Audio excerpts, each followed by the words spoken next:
Obviously, you are a photographer. That is the way you live, and that played a huge role in that experience. So, yeah, tell me a little bit about, like, before the massacre even happened, how you were documenting this, and then the role, whether it was your iPhone or your mirrorless camera, played when you started realizing things were going wrong. So I was at the festival with my friends, my very first music festival. I've never been to one before in Canada or anywhere else. This is something really excited about. I was, apprehensive about. But when I got there, hearing the bass of the music and seeing the people and the lights, I got more and more excited. I was looking forward to it, actually. Pulling into the dirt parking lot, seeing all the cars, I'm like, wow, this is like a big thing. Getting through the security, waiting the line of people, everyone talking to each other and just like being all positive and friendly made me excited. Getting my wristband, I got more excited. Getting into the festival entrance and seeing all the pathway, and in between the paths, all the camps, and the overwhelming feeling and the overwhelming sense of joy and love and excitement. You could see people laughing and joking and kissing and hugging and playing around and drinking, and everybody inviting everyone to sit with them. It's just amazing, positive, warm environment that you know you're gonna have fun in, and there's not a single soul there who isn't enjoying themselves unless they're asleep.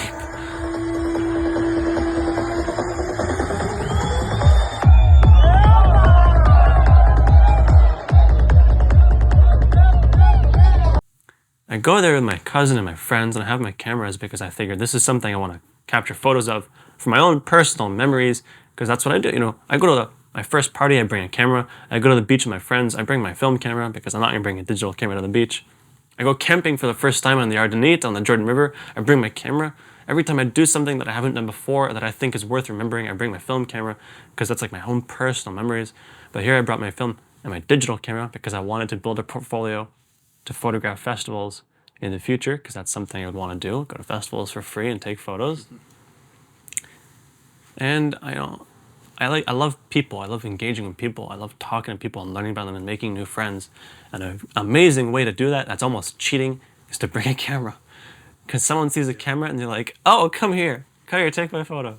Or they're happy to engage with you if they see a camera. It's like they want it. And so I brought it, and throughout the whole night, you know, if you've ever partied with Israelis, you know, as a North American, it's hard to keep up. Yeah. They have this sort of backup power within them that allows them to dance for 6 hours and not break a sweat, or sweat but not stop. And I just can't keep up with that. So my friends are dancing and partying and drinking, and I'm like, I'll take a break here and there, walk around on my cameras, take photos, meet people, engage with people. And I'm taking portraits of people having fun, smiling, enjoying themselves. And you can really feel that in these photos. You can see how much enjoyment is going on, how these people are feeling. You can feel it in these photos. And you can see these people's personalities in these photos. And I love that. And then as the night carries on, 6 a.m. rolls around. I'm at the main stage, the big Buddha stage. You might have seen the videos, the big Buddha statue and people dancing. My friends are there, so my cousin, his girlfriend, and all of our friends, so like 7 of them minus me, they're there. 6 of them go back to our camp. My friend, Ellie, she's like, hey, I'm here waiting for you. When you're ready, we'll go back to the camp and we'll go. And I'm like, okay, I'm awesome. I'm like ready to take a break. I want to sit down and chill. So I'm going back to the main stage to look for her so we can go back together. And I get to the main stage, and I'm looking for her, and I hop on a FaceTime call. You know, I'm here by these speakers, where are you? She's like, I'm here by these speakers, where are you? Back and forth for a little bit. And I do eventually find her, but not because I looked really hard, not because she found me, but because rockets overhead made everyone take a pause, and the music stopped, and everyone looked up to the rockets, and the crowd parted because people broke the mood. And I found her, put my arm around her, I'm like pulling her along to our camp area, and she's like, everyone's confused, everyone's nervous, no one really knows what's going on. I'm like, let's go, party's over. Right away I know the party's over. 1 rocket, 100, 1,000. I know it's over. I don't have to ask anyone to know it's over.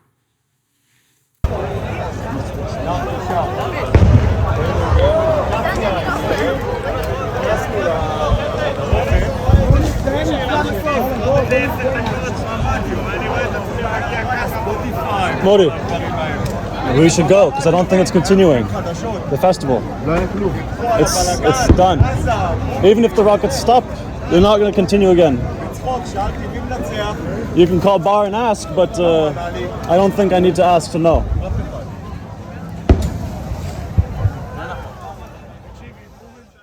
Go back to our camp area. And, you know, if you've been in Israel and you've experienced rockets, at most it's inconvenient. You know, rockets come, sirens ring out, you run to the bunker, you wait 15 minutes, and you go about your day. But we're in the desert. There's no bunker. So we're in our camp area. There's an overwhelming sense of nervousness, an overwhelming sense of unease within the festival ground. Yeah, everything is fine. Really fine.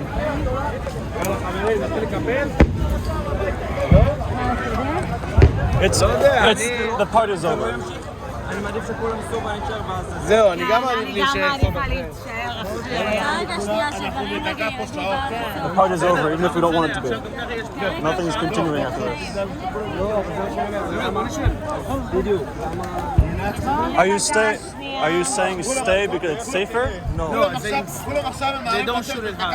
They shoot at there. Everybody's gonna get out. You don't have a safer from here. No, of course. Wow, wasn't Anyway, so we are not in big danger. That's the thing. But I'm just saying, like, there's no reason, because the festival's not continuing after this. I don't think so. So maybe we might as well just start packing up. Unfortunately. No, I mean, there's no rush because let everybody... Oh, because everyone's rushing out. Yeah. It's gonna be fucking jam. I understand.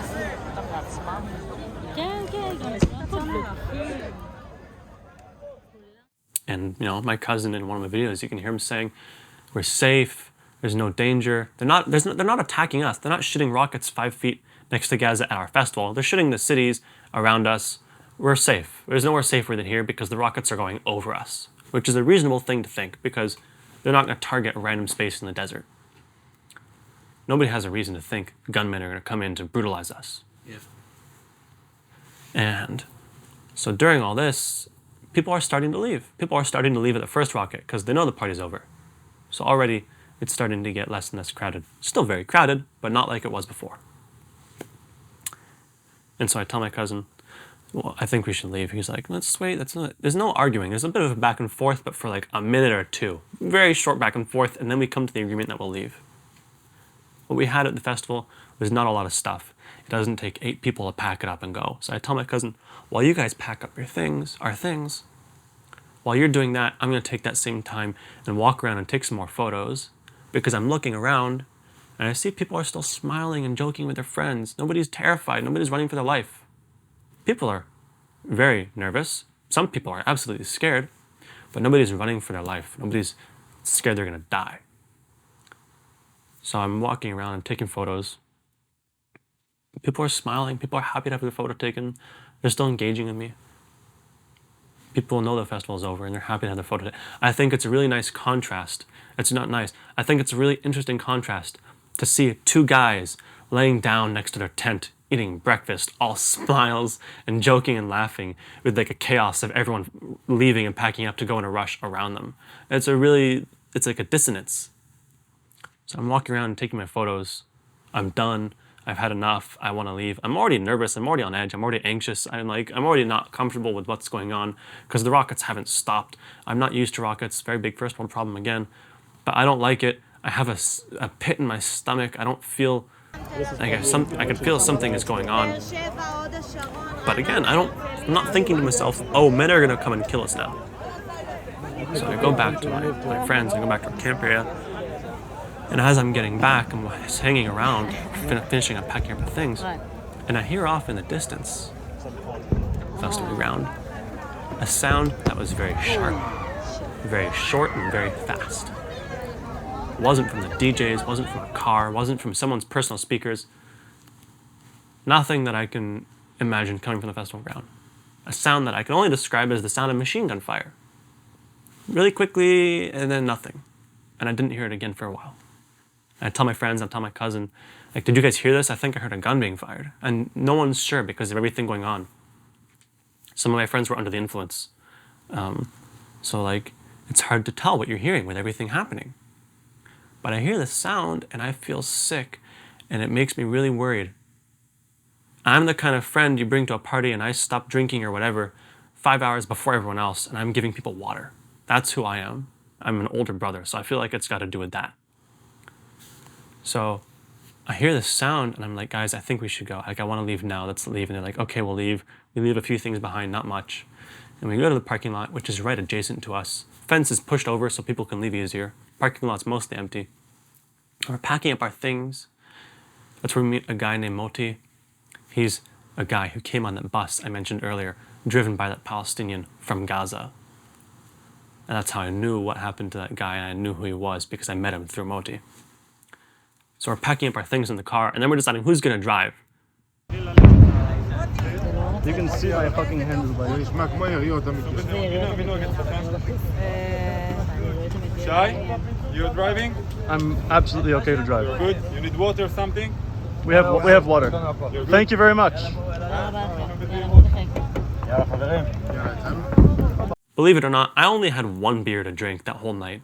I'm not a big drinker. I'm a slim guy. I'm a lightweight. You put like 3 beers in me and I'm drunk. And if I'm dancing for 6 hours, I don't want to have beer inside my stomach shaking around. So I had one beer that whole night. And I'm like, okay, I'll drive. I'm the most sober out of everyone here. I'm the most aware. I'm the most awake. I feel like I'm wired. I've been electrified. I can see and hear everything, I feel. So I'll drive. No one argues it. No one's got any issues with me driving. So our stuff's loaded in the car. Before we can finish up and say goodbye, that's when gunfire erupts from the festival ground. And we all hear it very clearly. Gunfire erupts. Screaming starts. People are now running for their lives. And it's all kicked off. And we all look at each other and we know something bad is happening. Right here.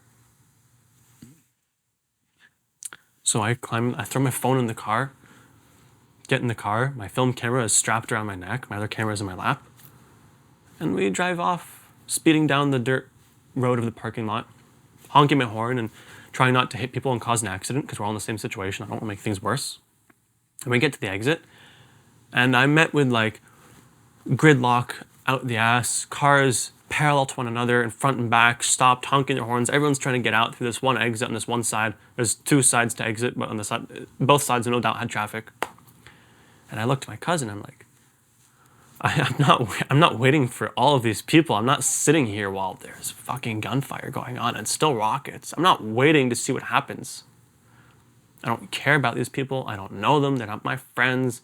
Like, I just danced with them and made friends, but like, I'm in this car with the 5 of you. Our other 3 friends are who knows where.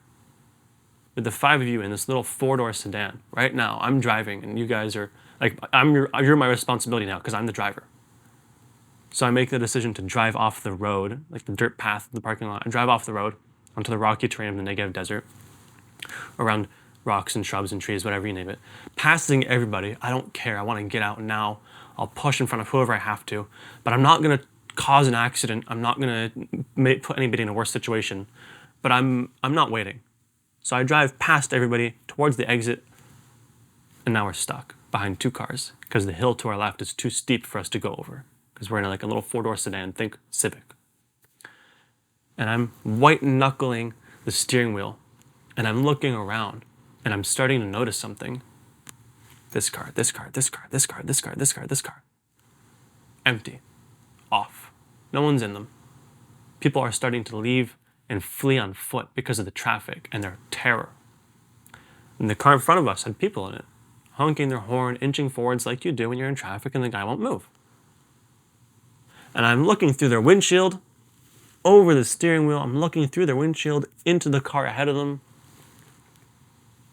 Empty. Not even on. These people are so panicked, they don't realize it themselves. I tell my cousin what I'm seeing.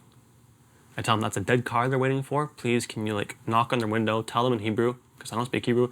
Tell them what's up. Tell them they can go around, and if they go around, we can go around because we're stuck bumper to bumper. We can't move. We'll have to leave the car on foot otherwise. That's what he does. Tells them the situation, and they go around, and who knows where they go. Now we can leave. Now there's the main road, left and right, and a field across from us. Everybody's going right, further south. I look to the right, I don't want to go there because we'll just be more traffic. I look to the left and we can't go there because it's blocked by police and security forces. We don't know why. Presently I know it's because that's the direction of Kibbutz Be'eri, where Hamas was murdering 80% of the population, burning people alive in their homes, tying people together and killing them in front of their families, killing kids, killing women, killing the elderly, kidnapping people, torturing people, all of it. We don't know that's what's going on, but that's what was happening to the left. So there's nowhere else for us to go except straight ahead into a dusty, empty field. Us and many other people do the same. Before we even make it 50 meters into this field, my cousin's girlfriend screams for us to leave the car, screams for us to run. And I want to add, there was security at the festival, there was armed security, but they all rushed to the back of the festival ground to help people and to fight. So no doubt, much of the gunfire was them fighting back. But I can tell you this for certain, from having spoken to people who were there deeper in the festival ground who saw, they weren't killing any of the festival goers. And there was no IDF at that time killing people. There was a single tank and a single Humvee that showed up, but they didn't show up to help. They didn't even know the festival was happening there in the first place. They fled a nearby military base for their lives because they were being attacked by Hamas. The tank had one of its operators dead inside. And that's why they were there. But those people saved people. They weren't shooting festival goers. They weren't killing Israelis or whoever was there. I can say this for a fact, having been there myself and having spoken to people who were there. So now we're in this field. We're being shot at. Not our car specifically. It's not like we're being targeted. Hey, shoot those guys in that specific car. But everybody around us, we're all being shot at. We can hear the bullets. We can hear the gunfire. We know it's at us. Like, if you're being shot at, you know you're being shot at. You know when the bullets aren't aimed at you. So that's what we do. All 5 of us leave the car. We flee into this dusty, empty, barren field with nothing to hide behind. My friend Ellie and I in the front running. And she's a little bit faster than me. And I remember shouting to her, "Don't run too fast or you might trip." And eventually I tell us, we should get down, we should duck down low because there's nothing. So we duck down low and I'm holding on to her so tight, I feel like I might hurt her. My back to the festival ground while I'm holding on to her. And I look over behind me. I see my cousin's girlfriend and our mutual friend doing the same, ducking down low so they're not shot, holding on to each other. And I look for my cousin and I see his back as he's running back to our car. We left our car in a position that was slowing down the flow of traffic to the field we fled into. And no doubt he didn't like being on foot. So he got the car, picked us up, and now he's driving and I'm in the passenger seat. There's nothing I can do. I'm helping look for a way to go. I'm making suggestions. I'm trying to keep the mood positive. I'm taking photos on my camera still. I'm taking videos. And we go. What I didn't realize is when we fled the car, my digital camera, my Nikon, fell out of my lap and was who knows where. My film camera is still strapped to me. So now we're driving around this field for what feels like forever. Now we're back in a gridlock because so many people are in this field. We're all looking at each other, exchanging confused, horrified looks, honking, people are yelling, driving around, people are fleeing their cars on foot, people are standing on their cars looking for a way to go. A pickup truck flying over the field with so many people inside of it. They're hanging off the back. And after driving around and driving to the next field, we spot trees. I see green, I see bushes of some kind. I know now presently it was an orange grove. I see green. Trees, and a space in between the trees. A space that I hope is a road. But I grew up in Toronto.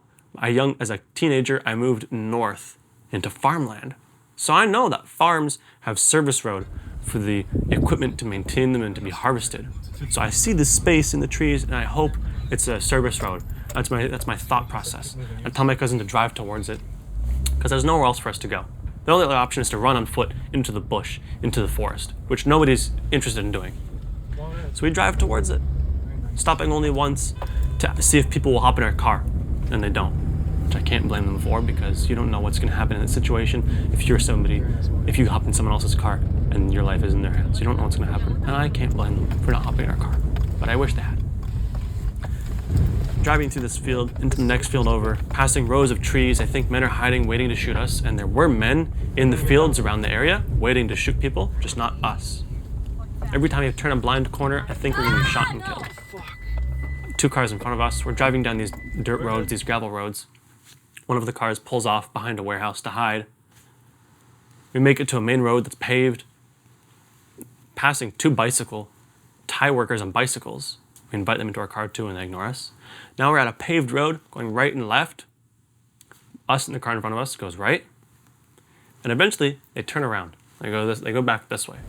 And they wait for us to do the same. And we start to turn around. And then my cousin realizes this is back the way of the festival. We're not going this way. So we continue the way we were going. Why? It's going back to Gaza. If you wanna... Just keep going the way we're going then. Oh, I'll go. Okay, fuck it. I go. Fuck everybody, I go. Decision making, no hesitation.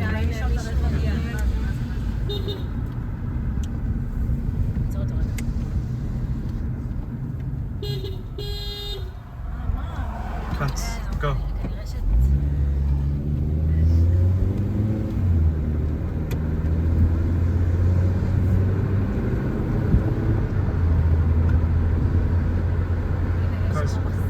Police, they're turning people around. Passing abandoned cars, passing a few checkpoints. One of the first things they ask us at these checkpoints, are you Israeli? Yes. Where are you going? Tel Aviv. We tell them the situation each time we're at a checkpoint, answering the same questions, and they let us through. Me putting my phone down so we can all have our hands up so they don't shoot us. Some of these checkpoints I'm holding my camera and they aim their guns at me. I have to stick it out the window so they can see it's just a camera.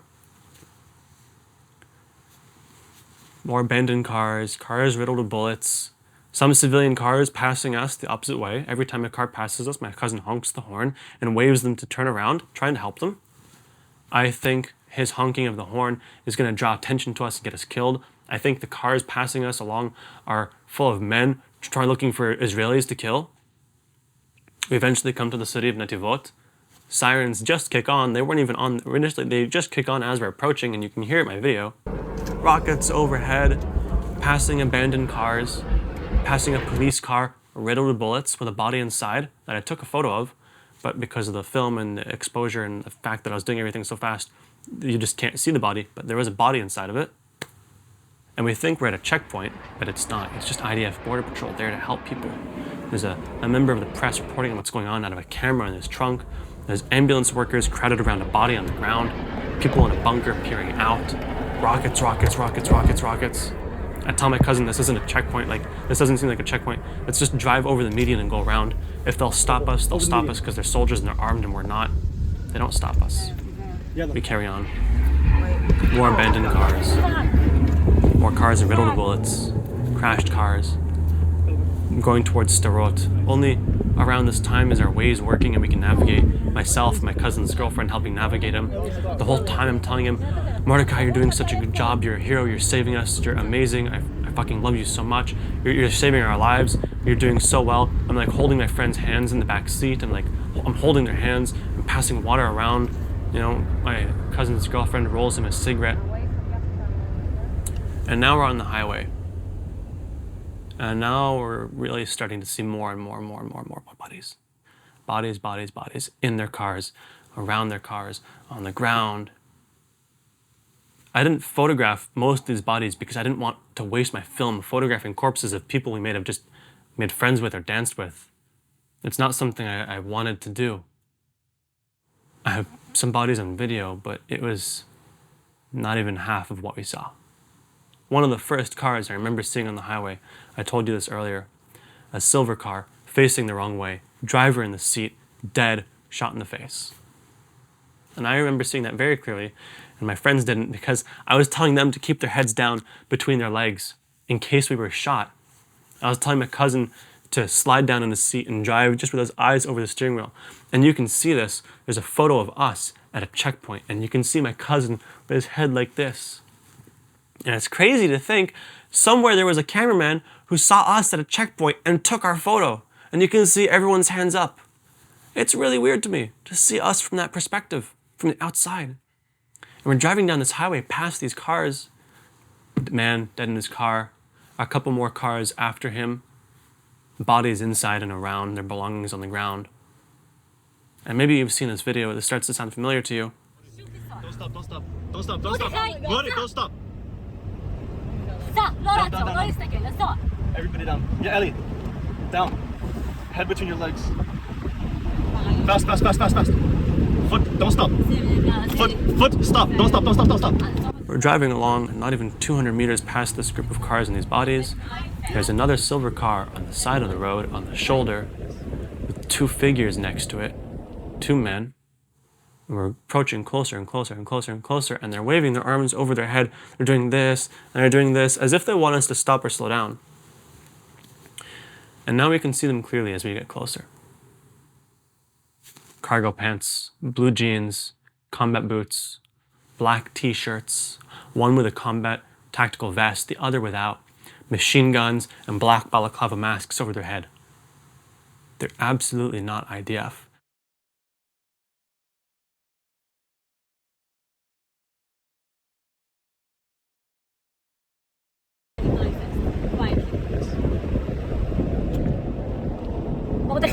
Go!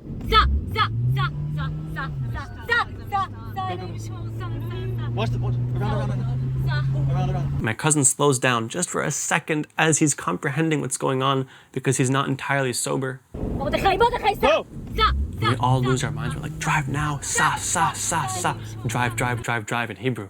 Go, go, go, don't stop, go, go, go, go, go, go. We drive by, they don't shoot us. For whatever reason, they let us live. Maybe it's because I was filming them and they wanted the video to exist. Maybe it's because they had no ammo and they were looking for ammo.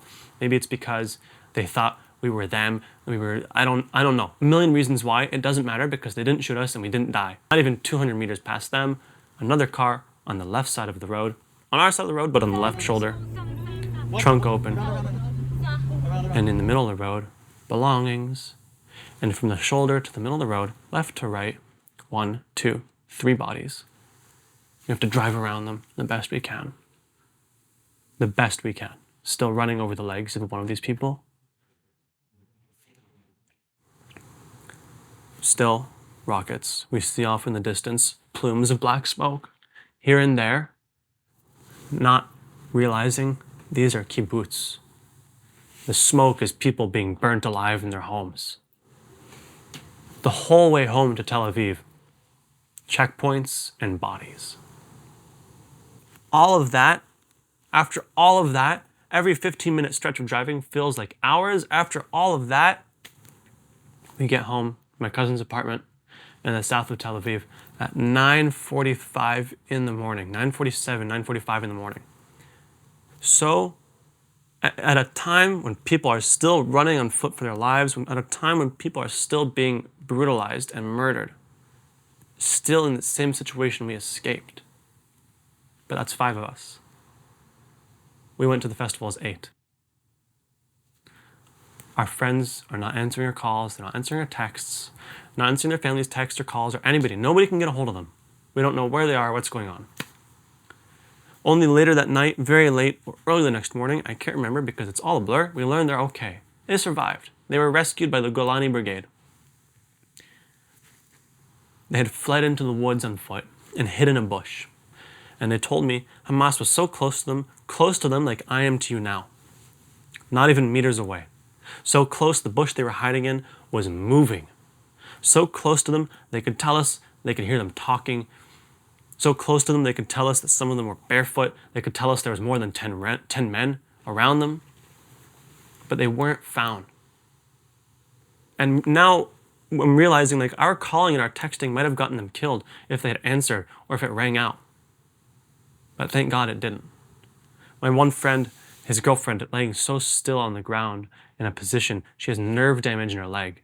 They laid down in that bush for 6.5 hours before they were rescued. But everybody I went to the festival with survived. So now my next worry is that I have a bunch of photos of people I made friends with who've just been murdered. and it's Saturday in Israel. The weekend there is Friday, Saturday. Sunday stuff still isn't really open. I have to get my film developed on Monday. I get it developed, I get it scanned, I share it to Facebook. Hey, I was at the festival, I met these people, I took their photos, please, if you know them, tell me that they're okay, I need to reach out to them, have them reach out to me. I'm getting comments, I'm getting messages. My brother, my sister, my son, my nephew, whatever, I know these people, that's me, blah, blah, blah. I'm starting to find out what happened to people.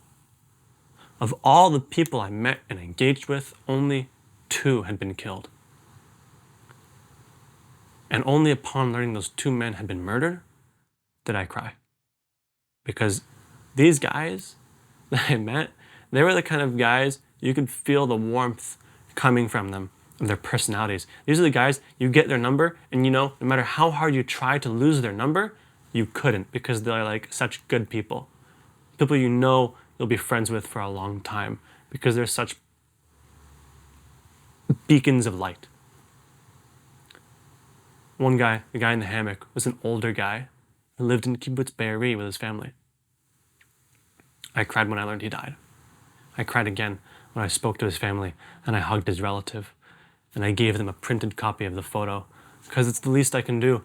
I hated the fact that these men that I engaged with for not even 15 minutes, that I experienced their last moments of happiness, that I was one of the last people to witness them smiling and capture that smile on a photograph. And all I can do for their families is give them a photo because they've been murdered. I hated that. And that was the only other time that I cried, was giving their families these photos. I hate that I have that experience of their last moments of joy, and it's not somebody they love and care about. Me, some stranger who did it for a selfish reason. I hate that. The other guy was around my age. He was at the festival selling jewelry that his brother made. The whole time we were talking about his brother and how much he loves him and he loves working with him, how his brother wasn't at the festival. We talked about music. He played guitar. He loves making music. Like, I would have loved to be friends with these people. Even the guy who's like 20 years older than me. I would have loved to have them as friends and have them in my life. But I can't. And the people they love can't either because they're gone. As are hundreds of other people from the festival. People who just wanted to live. And I know people are going to hear me saying this and say, oh, the Palestinians just want to live as well. And I agree. But also, many of them are all for Hamas doing what they did to us because they didn't just kill Israelis. They didn't just kill Jews. They killed Arabs. They killed Palestinians. They killed Americans. They killed Canadians. They killed Italians. Anybody who's not one of them, they killed. Hamas kills you, they win. Hamas dies, they win. Palestinian civilians die, Hamas wins. In every situation, they get what they want because it all ends with people hating Israel. So my first music festival didn't end with me and my friends going home to talk about how much fun it was, and it didn't end with me texting all these people saying, I'm so glad that I met you, I can't wait to go out with you again and hang out and make plans. It ended with us running for our lives, thinking our friends are dead, passing dozens and dozens and dozens of bodies, and then learning over the course of the next month how many people we know have been murdered. One of my friends, she lost over 10 members of her family, killed and kidnapped into Gaza. One of the people I made friends with and photographed at the festival, his friend was shot in the head but survived. His other friend was kidnapped into Gaza. And he learned he's not even being held hostage by Hamas. He's being held hostage by some random civilians somewhere in Gaza, and nobody has a clue where. All they know is it's not with Hamas. This is the sort of thing, living in Canada, I'd read about in the news and say to myself, I'm so glad I'm safe where I live. When the Russia and Ukraine war started, I said to myself, wow, that is so fucking horrible. I feel so terrible for what's going on. I have a lot of Ukrainian friends. I have some Russian friends. I'm so glad I'm safe where I live. And I don't have to live through that. And now I live with my friends and my family in Israel. And it happened right on top of my head. It happened to me. This horrible, tragic thing that you read about in the news and then turn off and go about your day happened to me. And I'm not asking for people to feel bad for me or whatever. What happened to us, what we experienced, is considered getting it easy. You know? I spoke to people who were shot twice and watched their friends get executed. I spoke to people who had their friends brutalized and saw horrible shit. But that doesn't mean we all didn't experience something absolutely horrible that's going to traumatize us and be with us forever. And the fact that people have such a level of hate within them, they can send me messages saying you deserved it, is disgusting. Because I've offered many of these people, come, I'll buy you a ticket to Israel. We'll go visit the West Bank together. We can look at the billboards of the suicide bombers and martyrs together. And you can tell them they have your support. Nobody's ever accepted, even if it's at no cost to them. It feels really good to support something. It feels good to support something you think is good and right. It feels good to support somebody you think is being wronged. But that's not what people are doing. Many of these people stopped protesting what's going on in Russia and Ukraine a few months after it happened when they realized it's going to go on for over a year. But now it's happening in Israel, it's happening to Jews. And they're like, whoa, take a step back. How dare you fight back? Fuck you. You deserve it. Even though there's historical evidence of Jews being in the land for centuries. The land's called Judea. Judea, for a reason. It was renamed to Syria Palestina by the Romans as a disrespect to Jews. Temple of the Rock is built on a Jewish temple. In Gaza, they have structures built on Jewish burial grounds. But Jews and Arabs and everybody has lived in the area for a long time. But that's where we're from. Jordan has a Palestinian queen. The reaction people are having to what occurred is not a reaction I would have ever even thought of in my whole life. What we experienced is like something out of a Quentin Tarantino movie. And the fact that people are saying, oh, you deserved it, fuck you. It's insane to me. And then they go to their protests or deface structures covering their face. Why are you hiding your identity if what you're fighting for is right? I was there, I took photos on film, I took videos, and I still have trouble coming to accept that that's something that happened to us. I have 3 therapists to help deal with it. One specializes in murder, people associated with murder. One specializes in victims of terrorism, and the other is just a therapist. And it's still like, it's hard to, I don't know how to recognize the symptoms of PTSD. I have different PTSD from like a rough childhood growing up. But it's really weird. And we only survived because we got lucky.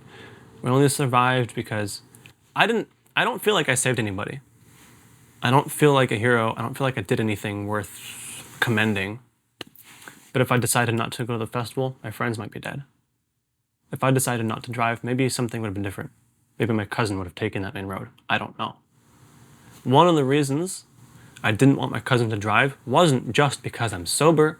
It's because I didn't want him to be shot. Because I knew if a car is moving and they're shooting a moving car, they like to shoot the driver first to stop the car. Yeah. I didn't want that to be him. I didn't want him to have the responsibility on him of trying to save us and drive, but that's how it ended up. And I feel horrible that that was on him and not me. That was for him to burden, to carry the weight of. I wish he didn't. And it really impacted him. And I love him so much, and I look forward to him being the loud, obnoxious, funny party guy that he was before. He still is now, but he's not the same. None of us are. Yeah. It aged us all 50 years internally.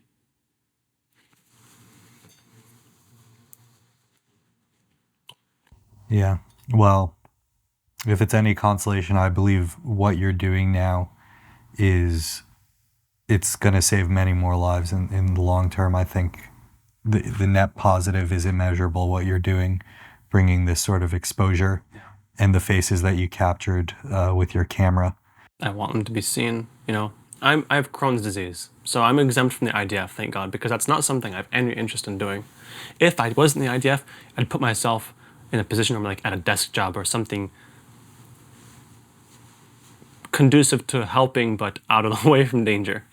I'm a photographer. And doing this, I feel is having more of an impact than any IDF service I could possibly do. You know, I'm going to Berkeley, I'm going to Davis, I'm going to University of Massachusetts, I'm going to University of Boston, I'm going to York University, Toronto Metropolitan University, JCC here, JCC there, a synagogue here, a synagogue there. At Boston University, most of my audience was non-Jews. 80 people, most of them non-Jews. A lot of Jews, but most of them non-Jews. And being able to talk to these people like I'm talking to now and see their faces and see their reactions and hear their voices ask me questions and hear from them directly the impact of what I had to share has on them and how it impacted their perspective on things, it's something tangible. When you see what's going on in Israel, when you see videos of rockets on your phone, you go, wow, that's bad, boop, turn it off and it's out of your life. What you don't get from those videos is seeing the rocket, seeing the explosion in the sky, and 15 seconds later hearing the boom and the vibration through the air. Where we were, there was no delay. Seeing and hearing the explosions immediately. Boom, boom, boom, boom. From Gaza and the Iron Dome being intercepted, it sounds like the beat of a drum. You don't get that from social media. You don't get that from seeing interviews on the news. There's a disconnect. When you turn off that screen, it's out of your life. If you don't live in Israel, it's out of your life. If you're not a Jew, it's out of your life. If you don't have friends there, it's out of your life. It's not in... Not only is it out of your life, but most people these days are living on their devices and they're mentally victims to basically what their algorithm feeds them, whether it's misinformation or something else. So I think, you know, by just simply seeing someone like you telling your story and sharing the footage that you captured, It's different. Yeah, just to humanize one person, you can humanize an entire population.